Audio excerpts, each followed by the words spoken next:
चलिए, बैंकिंग बड़ा सिंपल सा चैप्टर है और मैक्सिमम फार्मूला बेस्ड चैप्टर है ना। इसमें दो तीन चीजों का सिर्फ ध्यान रखना है। क्या ध्यान रखना है कि जो फॉर्मूला है वो कई बार मैं आपको हमेशा बता रहा हूँ, इस बार का जो पेपर है वो डायरेक्टली आपसे फॉर्मूला बेस्ड क्वेश्चन पूछेंगे, लेकिन कुछ क्वेश्चन आपसे ऐसा भी पूछा जाएगा जो कि डायरेक्टली फॉर्मूला से आपसे नहीं बन रहा होगा। आपको चीजों को समझना पड़ेगा, ठीक है, कि फॉर्मूला जो आया भी है वो कहाँ से आया है और क्या आया है, ठीक है। तो इन चीजों का थोड़ा सा ध्यान रखिएगा तो आपसे क्वेश्चन इजी बन जाएगा। जैसे कि हम लोग को बहुत ही एक इजी फॉर्मूला मालूम है। कौन सा फॉर्मूला मालूम है बैंकिंग का? इंटरेस्ट इज इक्वल टू क्या लिखते हैं? पी इंटू, बोलिए, R into n into by. अब इस फॉर्मूला को ब्रेक कर लीजिए तो चीजें आपके लिए समझना उतना ही आसान रहेगा। ये क्या है?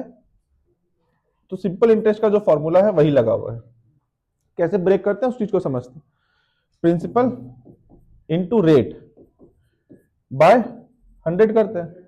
सिंस की रैकरिंग डिपॉजिट है तो रैकरिंग डिपॉजिट आपको हर महीना पैसा जमा करने के लिए बोलता है। कई बार आपको ये बोलेगा कि अच्छा जो रैकरिंग डिपॉजिट है ये 3 महीने पे पैसे को जमा किया गया है। अगर 3 महीने में पैसे को डिवाइड करेंगे तो जो रेट है उसको 12 से नहीं डिवाइड कर रहे होंगे, ठीक है। तो 12 से डिवाइड करने का मतलब आप 1 महीने का रेट निकाल रहे हो। अगर बोलेगा कि क्वार्टरली पैसा जमा करते हैं आप, तो क्वार्टरली जमा करने का मतलब डिवाइड बाय 4, क्या कि भैया आपको 3 क्वार्टर में उसको बांटना है, हाँ या ना। तो 4 4 8 और 4 12, ठीक है, ओके। अब तो यहां पर हम लोग उसको 12 में हर महीना डिवाइड करते हैं, इसलिए यहां पर इंटू ये 12 आता है। अगर आपको रेट पर मंथ दे देगा, रेट पर मंथ दे देता है तो आपको ये डिवाइड बाय 12 करने की भी आवश्यकता नहीं है। आपको क्वेश्चन बोलता है कि 12% पर एनम, 12% पर एनम, इसीलिए उसको मंथ में कन्वर्ट करते हैं। अगर बोल देगा कि 12% हाफ ईयरली का रेट है तो फिर डिवाइड बाय 12 थोड़ी करेंगे, तो उसको डिवाइड बाय 6 कर रहे होंगे, हाँ या ना, उसको मंथ में कन्वर्ट करने के लिए। इज इट क्लियर और नॉट? तो इस पार्ट को समझना इंपॉर्टेंट है। कहीं आपसे क्वेश्चन में सिर्फ एक सिंपल सा लाइन को चेंज कर दिया कि भैया की जो रेट परसेंट है वो पर एनम के जगह पर हाफ ईयरली है, तो यहाँ पे बाय 12 ना करके डिवाइड बाय 6 करेंगे। बोलेगा कि rate percent per month annum नहीं दे करके पर मंथ दे देगा, तो डिवाइड बाय 12 भी नहीं करेंगे। क्लियर है, हाँ या ना? तो यहाँ पर रेट को सबसे पहले किस में कन्वर्ट कर रहे हैं? जो ईयर है उसको मंथ में कन्वर्ट करें, इसलिए डिवाइड बाय 1200। अब यहां पर जो मेरे पास जो मंथ आता है ये n into n plus one, क्यों? क्योंकि ये 12 महीने का एक पहला महीना, दूसरा महीना, तीसरा महीना, चौथा महीना, इस तरीके से आपने 12 महीना पैसे जमा किए थे। तो उस 12 तक का सम को हम लोग कैसे रिप्रेजेंट करते हैं? n into n plus one by 2। This is the time period, जितने महीने के लिए आप पैसा जमा कर रहे हैं। तो ये जब आप सॉल्व करते हैं तब ये आता है डिवाइड बाय 2400। क्लियर है, हाँ या ना? इसी में कई बार आपसे क्वेश्चन पूछा जाता है कि अच्छा आप हमको बताइए कि मेरा वो अमाउंट कितना पे, हम लोग किस अमाउंट पे इंटरेस्ट को चार्ज कर रहे होंगे, किस अमाउंट पे हम लोग इंटरेस्ट चार्ज करेंगे। अमाउंट पूछ रहा है, रेट नहीं पूछ रहा, किस अमाउंट पे आप पैसे को चार्ज करेंगे। तो वो अमाउंट कौन सा अमाउंट होगा जिस अमाउंट पे पैसे चार्ज होंगे? P into n plus one by 2। इस अमाउंट पे ये टोटल प्रिंसिपल अमाउंट है जो कि टोटल आपका एक साल के अंदर आपने पैसा को जमा कर रखा है, जिस अमाउंट पे आपको टैक्स, सॉरी, जिस अमाउंट पे आपको इंटरेस्ट मिलने वाला है ना। क्वेश्चंस आएंगे आपको और भी बेहतर वहां पर चीजें समझ में आएगी, ठीक है। दूसरा इंपॉर्टेंट पार्ट क्या है, इसी क्वेश्चन में आपको एक चीज और पूछा जाता है, वो पूछा जाता है कि matured value. Matured value is nothing that is called amount. Amount हमेशा कैसे निकालते थे? इंटरेस्ट प्लस जो भी अमाउंट आपने इन्वेस्ट किया है। अमाउंट इन्वेस्ट कितना, मतलब मान लीजिए कि मैंने 100 रुपए का इन्वेस्टमेंट डाला, 100 रुपए का इन्वेस्टमेंट 12 महीने के लिए डाला, तो टोटल अमाउंट ऑफ इन्वेस्टमेंट कितना हो गया? 1200। इज इट क्लियर और not?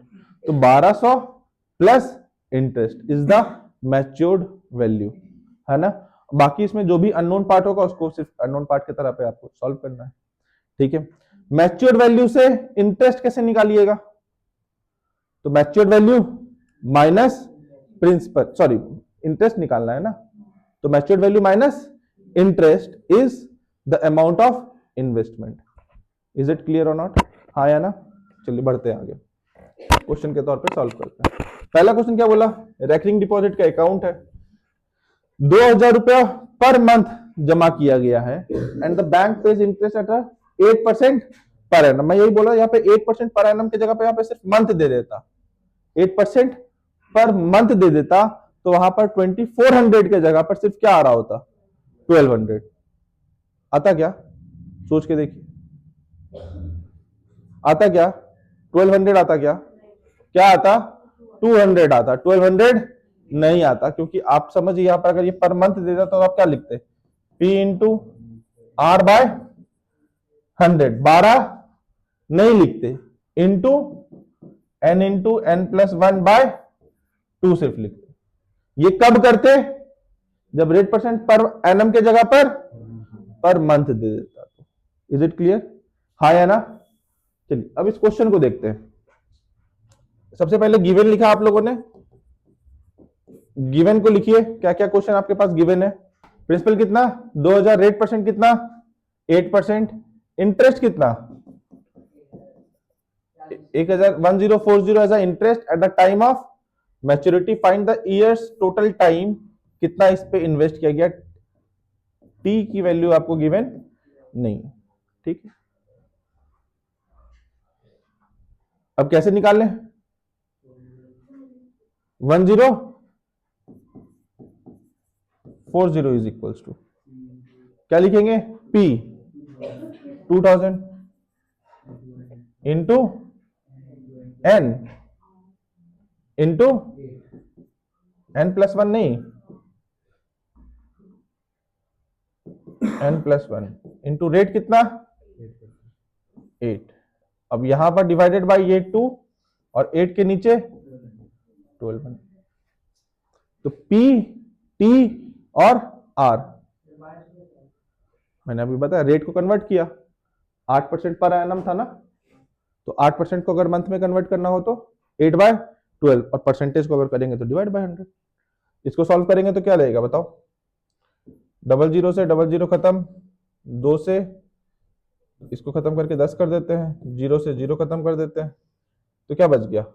1040 by, sorry 104 by 8 n square plus n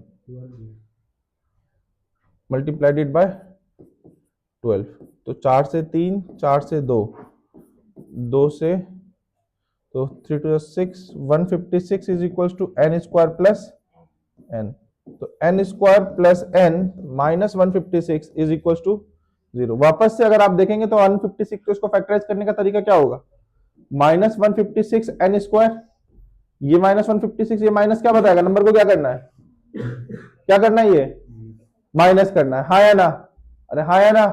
तो आपको नंबर को ऐड करने का कोशिश नहीं करेंगे, नंबर को हमेशा सबट्रैक्ट करने का कोशिश करेंगे। ये सिंबल आपको देखना जरूरी है। ये सिंबल कैसे आता है? माइनस क्या बता रहा है? नंबर को क्या करना है?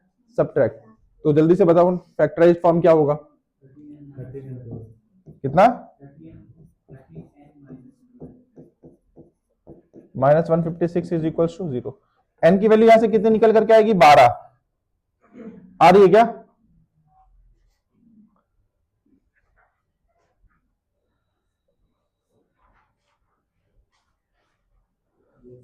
एन का वैल्यू आ रहा है 12, तो ये 12 मंथ हुआ। तो आपसे आंसर किसमें पूछा है? ईयर में। आंसर क्या आएगा? 1 ईयर। इज इट क्लियर और नॉट? हाँ या ना? ये बन पाया क्या? बोलिए हाँ या ना? तो इसमें सबसे इंपॉर्टेंट और क्रूशियल क्वेश्चन यही होता है कि जब आपसे टाइम पीरियड पूछ दे, तो टाइम पीरियड जब भी पूछेगा तो आपको उसको फैक्टराइज फॉर्म पे ही निकालना पड़ेगा। Is it clear? Is it clear? हाँ या ना? Can we move to the next? देखते हैं। 500 रुपए पर मंथ जमा करना है 18 मंथ के लिए in a recurring deposit for a certain rate. If he earns rupees 570 as a interest at the time of maturity, then the matured value क्या होने वाला है? 570। इंटरेस्ट ऐड हो रहा होगा ना? अरे हाँ वाला, तो सब में ऐड हो रखा है, राइट? अरे बोलो, ठीक है। अब मुझे इंटरेस्ट मिल गया, गाइस प्लीज पे अटेंशन, मुझे इंटरेस्ट मिल गया, मुझे रेट से मतलब ही नहीं है। रेट क्यों चाहिए होता है? इंटरेस्ट कैलकुलेट करने के लिए ना। यहां पर आपको एज ए इंटरेस्ट मिल रखा, इंटरेस्ट में सिर्फ क्या ऐड करेंगे? Investment amount. इन्वेस्टमेंट अमाउंट कितना? 500 रुपया 18 महीने के लिए, हाँ या ना? तो अब आप यहाँ पे एट अ सर्टेन रेट देख करके आप रेट को कैलकुलेट करने के पीछे परेशान ना हो जाइए कैसे अब रेट क्या निकालेंगे, ठीक है? रेट तो हमको तब निकालना था, रेट हमको चाहिए क्यों? इंटरेस्ट निकालने के लिए, और इंटरेस्ट तो आपको ऑलरेडी दे रखा है। तो भैया 570 500 multiplied by 18, is it clear और नॉट? हाँ या ना? है ना? तो कई बार क्वेश्चंस को पढ़ना है और समझना है, फिर एक्ट करना है। ये नहीं कि बार अच्छा एट अ सर्टेन रेट बोला तो रेट फाइंड करने के लिए 570 पे लग गए, ठीक है? तो उससे फायदा आपको मिलने वाला नहीं है, ठीक है? और ऑब्जेक्टिव क्वेश्चन जो भी होंगे वो आप याद रखिए, वो with in a minute solve हो सकते हैं। अगर सॉल्व नहीं हो रहा है तो हम लोग कुछ तो गड़बड़ कर रहे हैं। क्या गड़बड़ कर रहे हैं ये सोचिए। With in a minute solve होने वाले क्वेश्चंस हैं सारे के। इस बार के जितने भी आपके एमसीक्यूज आएंगे वो 1 मिनट से अंदर सॉल्व होंगे। और अगर आपने 15 मिनट आप अपने प्री बोर्ड के पेपर से उठा करके देख लीजिए, मैं आपको बता रहा हूं जितने लोगों ने प्री बोर्ड यहां पर देख करके बैठे हुए हैं, ठीक है, आप लोगों ने अपने majority of the time section A पे ही लगा दिया, और सेक्शन ए पे भी उस वाले सेक्शन पे जो कि सिर्फ 15 मार्क्स होल्ड कर रहा है, दैट इज एमसीक्यू। ये सबसे बड़ा ब्लंडर है, इससे बड़ी बेवकूफी आप नहीं कर सकते अपने पेपर के साथ। आपको पेपर में 15 मिनट घड़ी देख करके एमसीक्यू को एलोकेट करना है।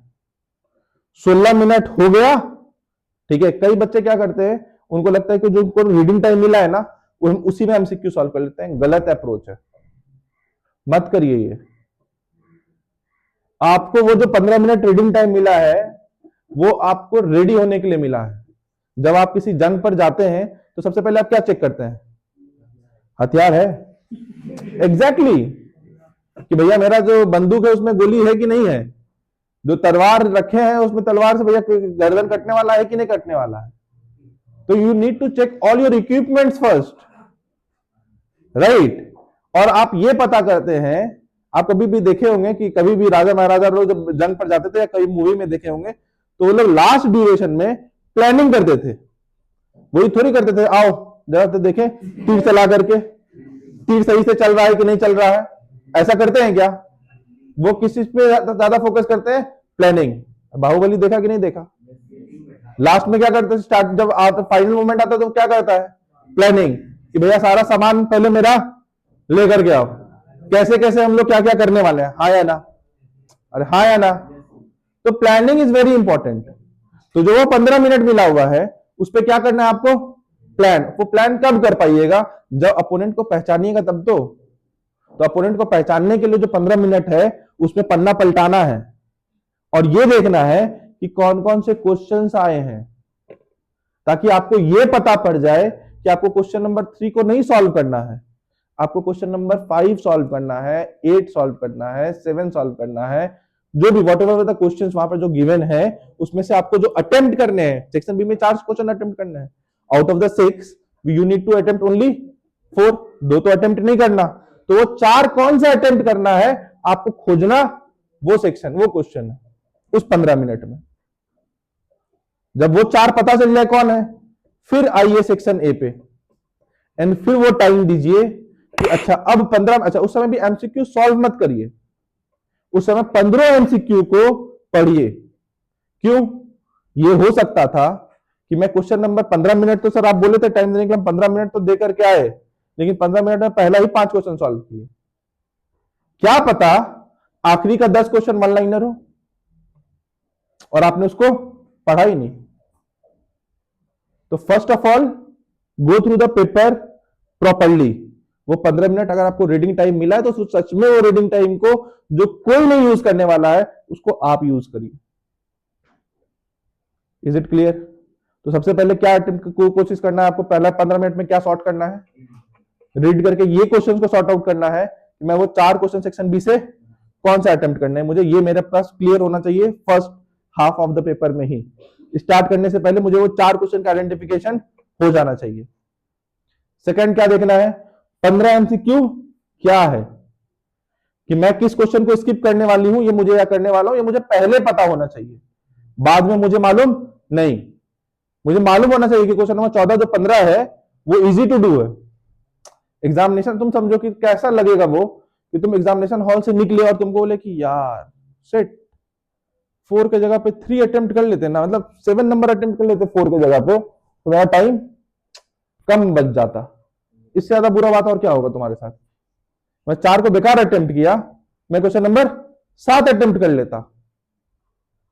मुझे 4 को तो अटेम्प्ट ही नहीं करना था, 7 और 8 तो इतने आसान क्वेश्चन थे, बट क्यों नहीं कर पाए, आप ऑब्जेक्टिव सॉल्व करने पे लग गए थे। And then when the paper begins, watch पे ध्यान दीजिए, घड़ी होता है सामने में एग्जामिनेशन हॉल के, उसको ध्यान दीजिए, 15 मिनट हो जाए वहीं पर सरेंडर मार दीजिए ऑब्जेक्टिव को। बोले सर उस समय भी मेरे पास अगर एक भी नहीं बना, तो नहीं बना, नहीं बना, ऑब्जेक्टिव 15 छोड़ दीजिए। फिर 15 मिनट हो जाए और यकीन मानिए उस 15 मिनट में कुछ नहीं होगा ना, तो अब 6 से 7 ऑब्जेक्टिव सॉल्व कर लेंगे उस 15 मिनट में। बच गया 8 पे तो कुछ तो जय माता दी हो ही जाता है। अरे हाँ या ना, 8 पे तो जय माता दी बोल देंगे ना। और फिर एग्जामिनेशन हॉल पे हाथ वगैरह भी तो चलता है, किसी के सर पे भी दर्द होता है, नाक पे भी इचिंग हो जाता है, हाँ या ना, अरे हाँ या ना, माथा भी नोचाता है, अरे जो भी है, हाँ। लेकिन इस बात का भी ध्यान रखिए कि ये ठक ठक करने में और बाल नोचने में टाइम 15 से 16 मिनट ना हो। वो ठक ठक और पेन नोचेंगे, माथा नोचेंगे सब लास्ट में, है ना। पहले इस बार जितना सेल्फिश हो सकते हैं एग्जामिनेशन हॉल में, मैं आपको ऑनेस्टली बता रहा हूं, जितना सेल्फिश हो सकते हैं उतना सेल्फिश होइए। पहले अपना पेपर कंप्लीट करिए, फिर पेन ठक ठक करिए, फिर माथा का बाल नोचिए, ठीक है। जो नोचना है अपना पेपर, आप लोग तो एग्जामिनेशन हॉल में पहुंच गए। आपको एग्जामिनेशन हॉल में बता रहा हूं, ये चीजें होती है, जो ये होती है, मैं आपको करना कब है मैं आपको ये बता रहा हूं, मैं मना नहीं कर रहा। ये चीजें होती है, ये चीजें होगी, स्टूडेंट है, स्टूडेंट के फेज में सब लोग करते हैं, ठीक है। तो ये होगी, लेकिन कब करना है, समझदार वो है कि कब करना है। पता चला कि ए बी बताओ ना, सी बताओ ना, इसी करने में हम आधा घंटा निकाल दिए, वो मत करिए। उसको करना ही है, उसको रखेंगे आखिरी के लिए। पहले हमको जितना आता है उतना हम पेपर कर लें, जितना भी आता है। और जो मैं आपको गिवन लिखवा रहा हूं ना, ये गिवन लिखने का प्रैक्टिस 100% करके जाइए, क्योंकि आपको बोर्ड एग्जाम में आपको क्वेश्चन नहीं छोड़ करके आना। कुछ नहीं आ रहा है, उस ये का गिवन लिख दीजिए और फिगर बना दीजिए, यकीन मानो नंबर मिल करके मिलेगा, नंबर आपको मिलेगा उस पर। आपके स्कूल में भी नंबर नहीं मिल रहा हो चलेगा, बट आपको बोर्ड एग्जाम में नंबर मिलेगा।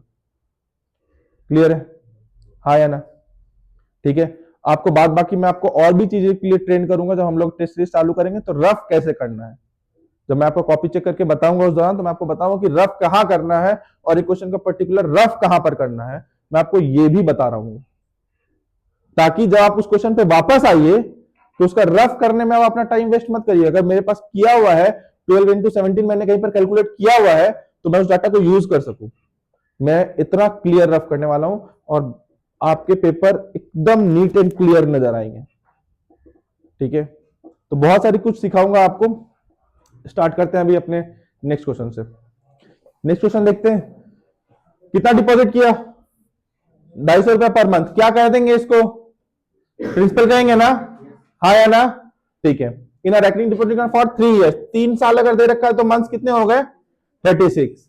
फॉर रिसीव इतना time of maturity, maturity value दे रखा है तो सबसे पहले क्या निकालेंगे मैच्योरिटी वैल्यू से, इंटरेस्ट। कैसे निकालते हैं मैच्योरिटी वैल्यू से इंटरेस्ट, कैसे निकालेंगे, maturity value minus P into N is the, हाँ या ना। तो मैच्योरिटी वैल्यू कितना है 10110 मल्टीप्लाइड बाय 250 इंटू कितने मंथ्स के लिए 36, ये कितना वैल्यू दे रहा है आपको? कितना? 940। अब ये रहा इंटरेस्ट 940, कैसे लिखेंगे? P, what is the principal, what is the rate? Rate आपको बोल रखा है क्या? निकालने के लिए बोल रखा है रेट ऑफ इंटरेस्ट, राइट? तो rate by 100 multiplied it by कितना होगा?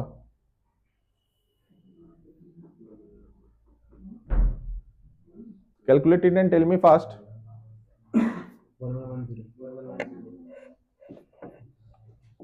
1110 क्या? ये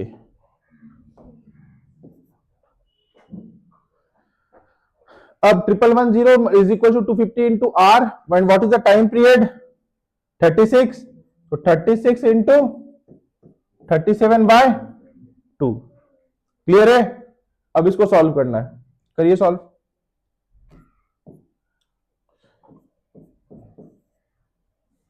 और कहीं पर से जाएगा क्या कुछ?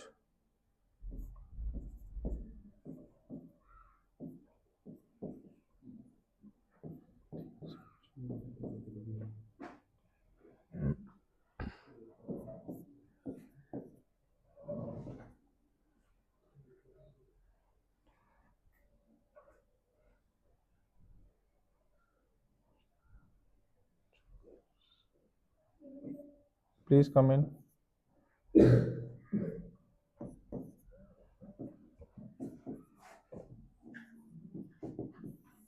आर की वैल्यू 8% है ना? अब मैंने 37 को 222 को टारगेट कैसे किया? मैंने 7 का टेबल पढ़ा और देखा इसका यूनिट प्लस 2 कहीं पर मैच करता है क्या? कितना बार में? पहले मैं देख लिया 37 इंटू 10 370, तो अंदर का नंबर है ना? 10 के अंदर का नंबर है, तो मैंने फिर यूनिट प्लेस चेक करना चालू किया। मैं 7 को मैंने 1 से मल्टीप्लाई किया, 2 से मल्टीप्लाई किया, 3 से मल्टीप्लाई किया, 4 से किया, 5 से किया, जब 6 से किया तो 7 6 42 और 2 मैं पूरा कैलकुलेशन करके देखा तो मुझे पता चला कि 37 और 222 कट जा रहा है। कितनी बार में? 6 बार में। क्लियर है? तो नेवर डू द कैलकुलेशन, पूरा का पूरा कैलकुलेशन करने की कोशिश मत कीजिए। जितना डाटा को आप कैंसिल आउट कर सकते हो उतना कैंसिल आउट करने का कोशिश करिए। तो फाइनल आपका रेट परसेंट कितना निकल करके आएगा? 8%।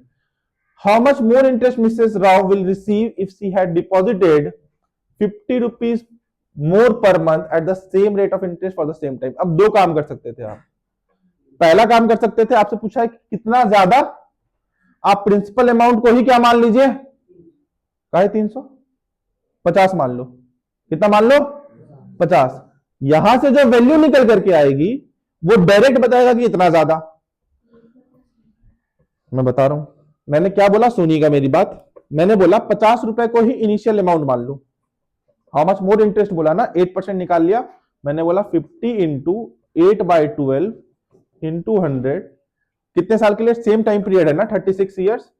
36 इंटू 37/2 इसको कैलकुलेट करोगे तो आपको पता चल जाएगा डायरेक्टली कितना ज्यादा इंटरेस्ट। जो इंटरेस्ट बढ़ रहा होगा, बढ़ने का रीजन कौन होगा? ये 50। तो इस 50 को ही मान करके बता दो। अब अगर आप इस 250 की जगह पे ये 50 को ऐड करके निकालते 300 पे, तो जो टोटल वैल्यू आता, उस वैल्यू को आपको जो इंटरेस्ट मिल रखा है उससे क्या करना पड़ता? सब्ट्रैक्ट। फिर आपका एक फाइनल आंसर निकल करके आता। Is it clear? मैंने यहां पर क्या सिंपल लॉजिक लगाया कि ये 50 रुपए से या एक्स्ट्रा, आपको यही आना है ना 50 रुपए पे कितना रेट ऑफ इंटरेस्ट आपको एक्स्ट्रा मिलने वाला है। Let that 50 be the amount, sir principal that I am going to invest. इस पे जितना भी अमाउंट आएगा उतना ही आपको एक्स्ट्रा पैसा मिलने वाला है। तो जो सब्ट्रैक्शन वाला जो पार्ट है और जो बड़े नंबर का जो कैलकुलेशन है उसको मैंने मिनिमाइज कर दिया। Is it clear? हाँ या ना? तो इसको सॉल्व करके बताइए कितना कितना 222। So 222 is the amount that I am going to get extra when I am going to invest ₹50 more. हाँ या ना? हाँ या ना? समझ में आया क्या? कैसे सॉल्व करते समझ में आया क्या? पक्का? किसी को डाउट है तो please ask your doubt, raise your hand and ask your doubt. Doubt है क्या? इधर इस साइड किसी को डाउट है? किसी को डाउट है? समझ में आया क्या? चलिए, can we move to the next? Can we move to the next? Mister Sonu has a recurring deposit of 750 per month 2 years. If she gets इतना at a time of maturity, rate of interest निकालना है। Doable है? Homework में डाले, please note down as a homework. 1600 per month, 18 month के लिए ना recurring deposit account, इतना at a time of maturity, what is the rate percent per annum? 1600 रुपए पर मंथ जमा कर रहा है, टाइम पीरियड मुझे 18 मंथ दे रखा है। अब इतना मुझे मैच्योरिटी के टाइम पे मिलता है। मैच्योरिटी वैल्यू से सबसे पहले क्या निकालोगे? इंटरेस्ट। कैसे निकालेंगे? Maturity value minus P into and that is 1600 गुना 18। जो अमाउंट आएगा दैट इज द इंटरेस्ट, उस पे आपको अमाउंट को, रेट को कैलकुलेट करना है। बोलिए हाँ या ना? डुएबल है? हाँ या ना? Can we move to the next? Can we move to the next? देखिए, now the question will ask the qualifying sum of money. Qualifying sum of money आपको याद हो, जो मैंने आपको पहले बताया कि वो पैसा जिसपे आपको इंटरेस्ट मिलने वाला है, वो कौन सा पैसा होता है? P into n plus 1 by 2। यहां पे आपको रेट लेकर के नहीं आना, क्योंकि रेट तो आपको बताता है इतना पैसा आपको मिला इस रेट पे, बट ये पैसा हमेशा फिक्स होता है, रेट बदलेगा, पैसा भी बदल जाएगा। बट यही this is the qualifying sum of money in which you are going to get the interest. हाँ या ना? अब इसको भी आपको पूरा कैलकुलेट करने का जरूरत नहीं पड़ता। अगर आप इसको, अगर आप वापस से आप सॉल्व करते तो 400 मल्टीप्लाइड बाय कितने महीने के लिए? तो भाई 18 गुना 19 बाय 2। अब मैं 2 से इसको कटाया 9 बार में, बोलो हाँ या ना? अब जैसे यूनिट प्लेस को चेक करो, 9 into 9 is unit place 1 and 1 multiplied with the 4, unit place is, किसका यूनिट प्लेस 4 है? खत्म। इतना कैलकुलेट करना हमको जरूरत नहीं है। Is the only option that we have. और ऑप्शन होते तो मैं सॉल्व करता पहले, लेकिन मैं यूनिट प्लेस कैलकुलेट करने में थोड़ी 1 घंटा लगने वाला है ना? विद इन 5 सेकंड्स आप यूनिट प्लेस को फाइंड कर सकते हो। बोलो हाँ या ना? तो यूनिट प्लेस को फाइंड कर लो। 9 इंटू 9 इज 81, 1 मेरा यूनिट प्लेस है, जो भी पहला डिजिट है सिर्फ उसको पकड़ लो। अब 81 का 81 नहीं पकड़ करके चलेंगे, किसको पकड़ लेंगे? 1 को। 1 को मल्टीप्लाई कर दिया 4 से। हाँ या ना? हमेशा नंबर से कहो, कौन सा नंबर है कि 1 को 0 से मल्टीप्लाई, तो 0 तो सबके पास है, तो कौन से नंबर से वो मल्टीप्लाई होने वाला है? 4 से। तो पहला जो डिजिट मिलने वाला है वो हमको 4 मिलने वाला है, तो 0 के बाद सबसे पहला डिजिट 4 किसके पास है वो पता कर लो। बोलो हाँ या ना? क्लियर है? बोलो। चलिए बढ़े आगे।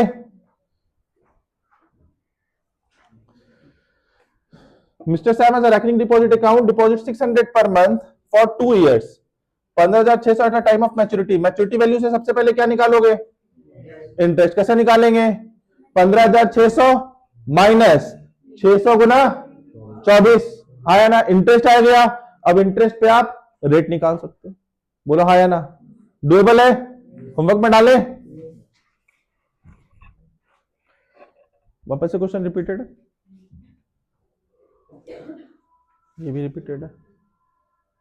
ओके, नाउ रेखा 20 महीने के लिए अमाउंट जमा हो रहा है, rate of interest 9% per annum, 441 as a interest at the time of maturity. Find the amount Rekha deposited each month. क्या निकालना है? Principal. Let the principal be x. ठीक है। अब 441 is the amount of interest, 441 is the amount of interest. P into किससे multiply करें? कितने महीने? P into 20 into 21 by 2। What is the rate of interest? 9 by 100 multiplied bye 12। बोलो हाँ या ना? यही करोगे तो P, T और R। क्लियर है? अब जैसा इसको सॉल्व करोगे तो क्या लिखोगे? 0 से 0, 2 से 2 और 3 से 4, 3 इधर, और कहीं पर कुछ जाएगा क्या सॉल्व करने के लिए? 21 से 21 बार में और 3 से 7 बार में, राइट? तो 40 multiplied by 7 will be 280। Is it clear और नॉट? आपको अगर सिंपल एक्सप्रेशन याद है और पता है इस बैंकिंग के फॉर्मूला में, तो एक भी क्वेश्चन आपको छूटने वाले चैप्टर से नहीं है ना? क्वालिफाइंग सम ऑफ मनी आपको सिर्फ ध्यान रखना है, जो मैंने आपको यहां पर बताया है ये इंपॉर्टेंट है, यहां पर रेट इंक्लूड नहीं होता। This is qualifying sum of money, ये आपको ध्यान रखना है। ये पेन डाउन हुआ क्या? Qualifying sum of money pen down हुआ क्या? हाँ या ना? Can you move to the next?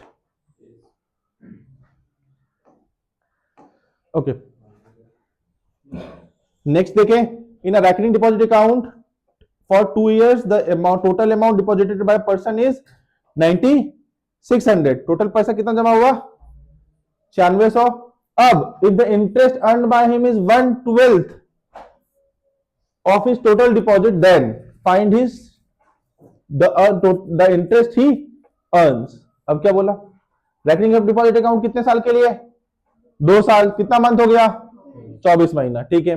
Total amount deposited by person is 9600, मतलब ये टोटल अमाउंट डिपॉजिटेड है, राइट? तो ये किसकी वैल्यू है? ये 9600 रुपया पूरा पैसा जमा किया गया है, मतलब 24 इंटू पी की वैल्यू कितनी है? 9600। हाँ है ना? 24 महीने तक पैसा को जमा किया गया और टोटल पैसा कितना जमा होकर के आया? 9600। तो भैया प्रिंसिपल हर पर महीना कितना पैसा जमा हो रहा था? 400। अरे बोलो हाँ या ना? हाँ या ना? तो हिज मंथली डिपॉजिट आपका पहले आंसर आया कि नहीं आया? एक आंसर तो पहले निकाल लिया, ठीक है। अब interest earned by him 1/12 of the total deposit. Total deposit कितना है? 90। इसका इंटरेस्ट कितना मिला? 1/12, मतलब कितना? 800। इंटरेस्ट कितना? 800। ये कितना? 400। बिना कैलकुलेशन के, बिना कुछ के, बिना किसी फॉर्मूले के आप ये दो क्वेश्चंस को इजीली सॉल्व कर सकते थे। हाँ या ना? तीसरा, रेट ऑफ इंटरेस्ट। अब 800 को किसके बराबर लिखेंगे? 400 गुना R/12 into 100। What is the time period? 24 Guna 25/2। Double zero से डबल जीरो खत्म, 4 से 3 खत्म, 3 से 8 खत्म, 2 से 4 खत्म, 4 से 200 खत्म, 25 से 8 बार में। तो रेट परसेंट कितना? 8%। कोई कंफ्यूजन है तो प्लीज पूछिए। अच्छा, मैंने 25 को 800 से कैसे कैलकुलेट किया? सॉरी, 25 को मैंने 200 को मैंने कैसे कैंसिल किया? मुझे एक कैलकुलेशन मालूम था, 25 इंटू 4 विल बी 100। तो मैंने इसको लिख सकते थे ना 2 इंटू 100। तो 100 को मैंने 25 से कैंसिल कर दिया, कितनी बार में? 4 बार में। और 4 को 2 से मल्टीप्लाई कर दिया, कितना हो गया? 8। ये मैं क्यों ब्रेक करके कैलकुलेशन आपको बता रहा हूं? ताकि आपका दिमाग भी इस तरीके से प्रोसेस करना चालू करे। हाँ या ना? जितना आप सुनेंगे ना, आपका दिमाग धीरे धीरे धीरे धीरे उस पर एक्ट करने लगेगा। बस जब आप काम करें, उन सुनी हुई बातों को ध्यान में रखिए, ठीक है? Is it clear? तो रेट परसेंट कितना आया? कोई दिक्कत? Can you move to the next?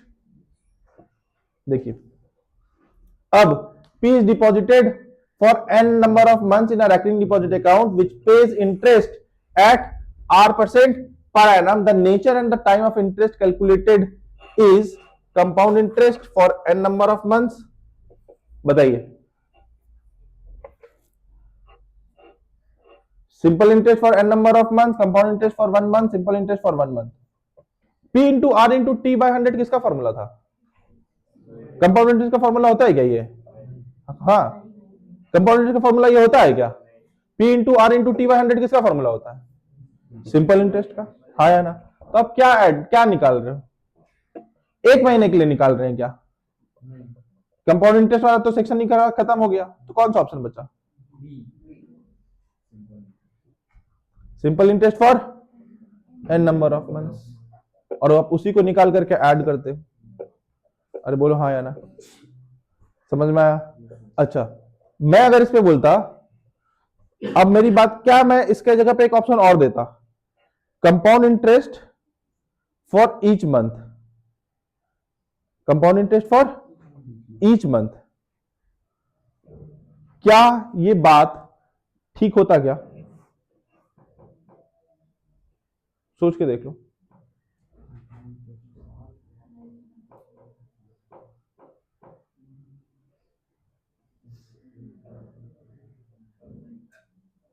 नहीं? पक्का? क्यों? हर मंथ में क्या बदलेगा?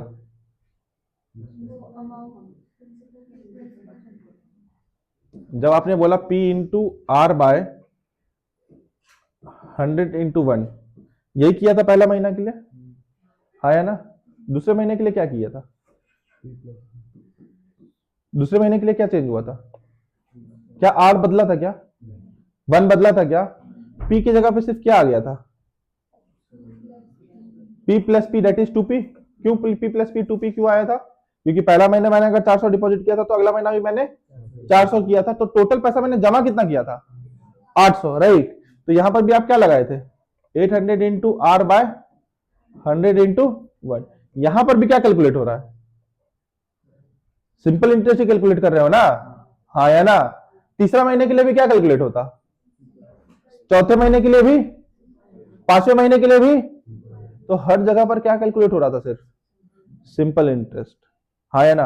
ये थोड़ी बोल रहा था कि इस महीने का जो इंटरेस्ट भी जो मिला है उस इंटरेस्ट को भी आप इसमें ऐड कर दीजिए। दूसरे महीने में मेरा इंटरेस्ट ऐड हो रहा था क्या? नहीं। दूसरे महीने में मेरा इंटरेस्ट ऐड, सिर्फ मेरा क्या बदल रहा था? प्रिंसिपल। वो भी प्रिंसिपल क्यों बदल रहा था? क्योंकि पैसा आप दे रहे थे। अरे हाँ या ना? पैसा कौन दे रहा था?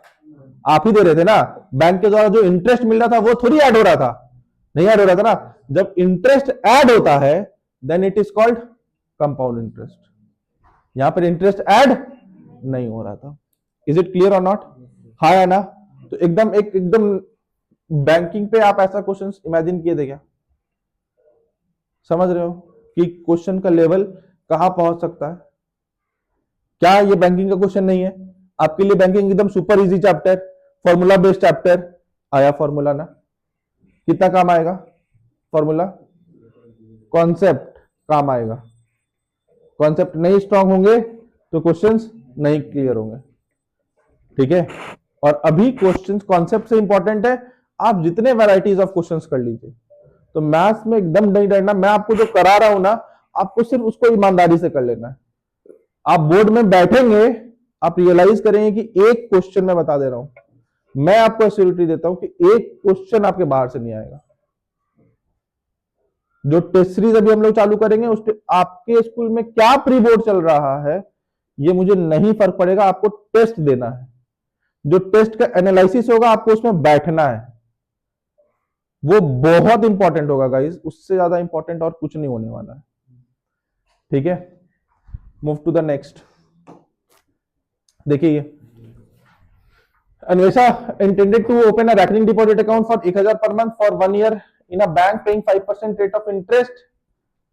The bank reduced the rate to 4% per annum. How much Anvesha deposit per monthly for 1 year so that the interest will remain the same? क्या आया था? बनाइए जल्दी,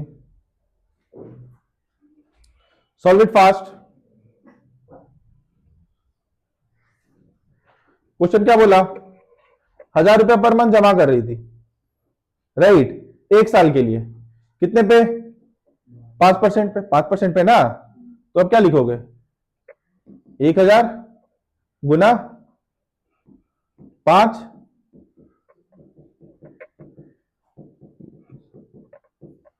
12 गुना 13 भाई, तो इतना इंटरेस्ट टोटल इसको मिल रहा था। हाँ या ना?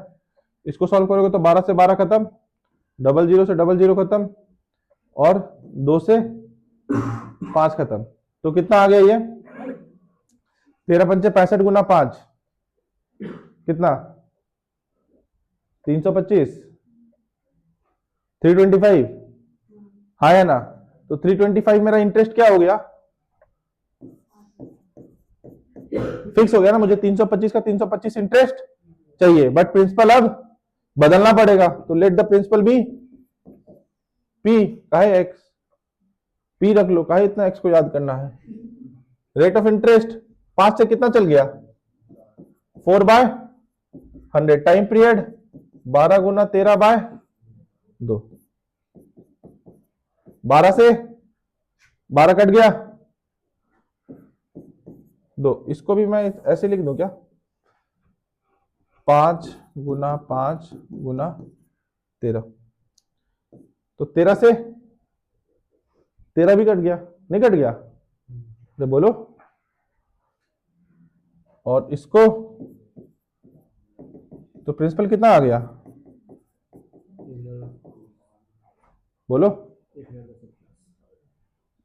हाँ या ना, अरे बोलो, पहला ऑप्शन मैं टिक नहीं मारता, पूछो क्योंकि भैया यूनिट प्लेस तो 0 होना चाहिए था, तो भैया 0 इन तीनों में था, ये ऑप्शन खत्म यहीं पर, ठीक है। अब 5 गुना 5 गुना 5 का यूनिट प्लेस 1 to 5, कैलकुलेट कर सकते हो तो भी आसान, नहीं कर सकते हो तो ऑप्शन से भी कर सकते हो, बोलो हाँ या ना। अरे समझ में आया क्या, अब मैंने 5 गुना 5 गुना 13 का यहाँ पे कॉन्सेप्ट समझ में आया क्या, हाँ या ना। मैंने कैलकुलेट कर लिया था, पर वापस से मुझे लगा कि नहीं, इसको स्प्लिट फॉर्म में लग देते ताकि मेरे पास कैंसिलेशन आसान हो जाए, हाँ या ना, समझ रहे इस बात को, हाँ या ना, बढ़े आगे।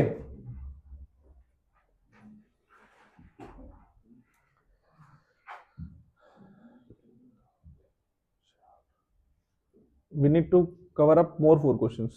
Do it fast. 400 at the beginning of every month in a recurring deposit account and received इतना at the end of 3 साल, 3 साल के अंत में इतना पैसा मिल रहा है, तो इंटरेस्ट कैसे निकालें, 400 मल्टीप्लाइड बाय 36, दोनों को माइनस करके क्या मिल जाएगा, interest. Find the rate of interest given by the bank, निकाल लोगे, हाँ या ना, होमवर्क में डालें। A shopkeeper marked a pressure cooker at rupees, अच्छा ये तो क्वेश्चन नहीं है इसका, ये क्वेश्चन रिपीटेड है, हाँ ये क्वेश्चन देख लीजिए। Amit deposited ₹600 per month in a recurring deposit account. The bank pays simple interest 12% per annum. 12%. Calculate the number of monthly installments Amit deposited to get the maturity amount of 1182. Monthly instalment का मतलब क्या निकालने के लिए बोल रहा है, principal. Number of monthly instalments का मतलब कितना महीना वो पैसा, मतलब कि तुमको टाइम पीरियड निकालना है, लेकिन टाइम पीरियड को आपको ईयर में कन्वर्ट नहीं करना है, हाँ या ना, अरे बोलो हाँ या ना, ठीक है। अब कैसे निकालेंगे इसको, 600 रुपए पर मंथ जमा कर रहा था ना, तो इंटरेस्ट कितना होगा, इंटरेस्ट कितना होगा, 11826 माइनस कितना 600 रुपया इंटू एन, हाँ या ना, अरे बोलो, यही होगा ना आपका इंटरेस्ट। अब इसको आपको 11826 माइनस 600 इंटू एन को आप क्या लिखिएगा, ये आपका इंटरेस्ट। इंटरेस्ट को कैसे एक्सप्लेन करें, 600 रुपया per month multiplied it by rate, what is the rate, 12/12 into और n into n plus 1/2,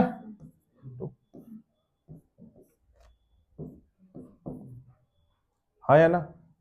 अब इसको सॉल्व करके आपको वापस से इसका एक्सप्रेशन किसमें बनेगा, क्वाड्रेटिक, क्वाड्रेटिक को आपको सॉल्व करना पड़ेगा, और n का जो वैल्यू आएगा उसको आप ईयर में कन्वर्ट नहीं करेंगे, जो भी एन का वैल्यू आएगा वही आपका मंथली इंस्टॉलमेंट है। Total interest paid by the bank, n की वैल्यू को सब यहां पे सब्स्टिट्यूट करेंगे, इन दोनों का जो डिफरेंस आएगा वही आपका, हाँ या ना। Total deposited by him, total amount deposited by him का मतलब 600 इंटू एन, ये वैल्यू आपका आंसर डी, और ये वैल्यू आपका फॉर क्वेश्चन नंबर बी।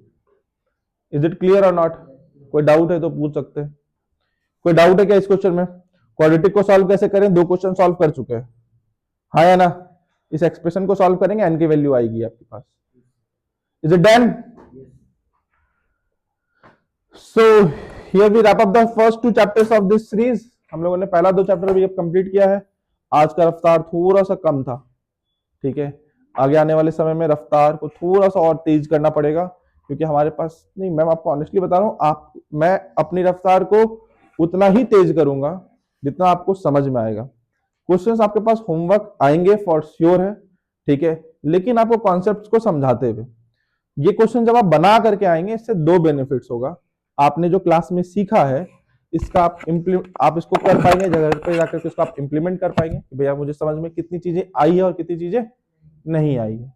इससे आपको डबल बेनिफिट मिलेगा कि कल जब आप आएंगे तो अपने डाउट्स को आप पूछ सकते हैं, ठीक है। कल से जो टाइमिंग हम लोग रख रहे होंगे वो हम लोग 10:30 का टाइमिंग रख रहे होंगे, ठीक है। इनफैक्ट हम लोग 10 बजे से लेकर के 10:30 बजे तक डाउट सेशन रखेंगे। जिनको डाउट्स रहेगा दे विल कम एट 10, ठीक है। जीनियसेस की रिक्वायरमेंट 10 बजे नहीं है।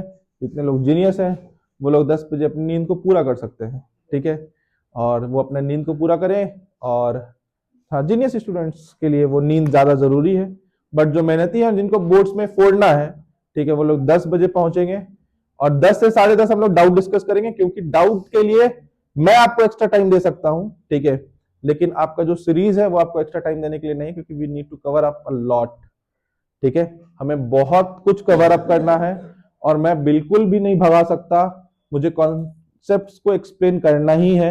हम लोग जैसे जैसे आगे बढ़ेंगे, हम लोग जैसे जैसे सर्कल्स वगैरह चैप्टर पे पहुंचेंगे, मैं चाह करके भी नहीं भगा सकूंगा, ठीक है, क्योंकि वहां पे मुझे कॉन्सेप्ट्स को एक्सप्लेन करने ही पड़ेंगे, आपको क्वेश्चंस मुझे कराना ही पड़ेगा, ठीक है। तो गाइस बी रेडी, आपको मुझसे मेरे साथ मेरे से डबल मेहनत करनी पड़ेगी। और मैं आपको यकीन बता रहा हूँ कि पूरी की पूरी टीम आपके लिए मेहनत कर रही है, सिर्फ मैं मेहनत नहीं कर रहा, सर तौसिफ है, मिसेस स्तुति, ये सब लोग आपके लिए लगे पड़े हुए, ये सब लोग आपके लिए पेपर रेडी कर रहे हैं। जब हम लोग मेहनत कर सकते हैं आपके लिए, तो फाइनली यार बोर्ड आपका है, बोर्ड आपका है, रेडी आपको होना है। और इस बार का बोर्ड पिछले कई जितने भी बोर्ड्स हो रखे हैं उससे ये बोर्ड थोड़ा टिपिकल है, जिसके लिए ये सीरीज आपके लिए बहुत इंपॉर्टेंट है, ठीक है। आप जो क्वेश्चंस देख रहे होंगे ना, हर चैप्टर में आपको 1 से 2 क्वेश्चन ऐसा दिख जा रहा होगा कि जो कि उस दुनिया से बाहर का क्वेश्चन, आपको लगेगा कि यार बैंकिंग में ऐसा क्वेश्चन कहां से, और आपको बोर्ड में देखने को मिलेगा वैसा क्वेश्चन, ठीक है। आपका जो इस पर स्पेसिमेन रिलीज किया गया है ना, वो समझाने के लिए आपको सिर्फ वो क्वेश्चन का सॉल्यूशन मत ढूंढिए। स्पेसिमेन क्या होता है, what is specimen mean to you, कि यही क्वेश्चन बोर्ड पूछेगा क्या, ऐसा है क्या, इस टाइप का। आपने अपने अभी तक के सवाल में कहीं पर भी आपने क्वालिफाइंग सम ऑफ मनी के बारे में नहीं सुना होगा, और आपने बोर्ड इस बार आपके बोर्ड ने आपको पहले से ही संकेत दे दिया है कि क्वेश्चन हम कैसा पूछने वाले हैं, भाई रेडी हो जाओ।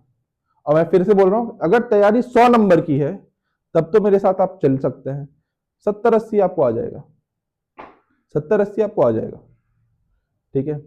आप नॉर्मल तैयारी करेंगे तो आपको 70-80 आ जाएगा, बट मेरे साथ तैयारी करते हो और 100 नंबर की तैयारी करो, मैं उस नंबर को टारगेट करता हूं। और यकीन मानो, मैं जितने क्वेश्चंस करा रहा हूं आप सब अगर अपने पास स्टोर करके रख लेते हो, आपको ये नंबर आएंगे। मुझे नहीं फर्क पड़ता है कि आपके प्री बोर्ड में कितने नंबर आए थे, मैं वैसे बच्चे को जानता हूं, मेरे पास वैसे बच्चे हैं, मैं उन बच्चों को आज भी जान रहा हूं जिनके प्री बोर्ड में 9 नंबर आए, 9 नंबर आए प्री बोर्ड में, और उसके बोर्ड में 93 नंबर आए। 9 से 93 तक का सफर, लेकिन जो मैं बोल रहा हूं जितना सुनने में अच्छा लगा ना, तुमने उसका मेहनत नहीं देखा, ठीक है। तुमने उस बच्ची का मेहनत नहीं देखा, वो बच्ची रात रात के 2 बजे पढ़ करके सो करके 6 बजे उठ करके वो क्लास आने वाली बच्ची थी, ठीक है। 4 घंटे का नींद, मेहनत आपसे वो ढूंढेगा। तो ये आज का टाइम नहीं है, हमेशा का टाइम रहा है। If you want to shine like a sun, then first you need to burn like it. तो guys be ready, take your break, next session आपका फिजिक्स का है। Till then thank you.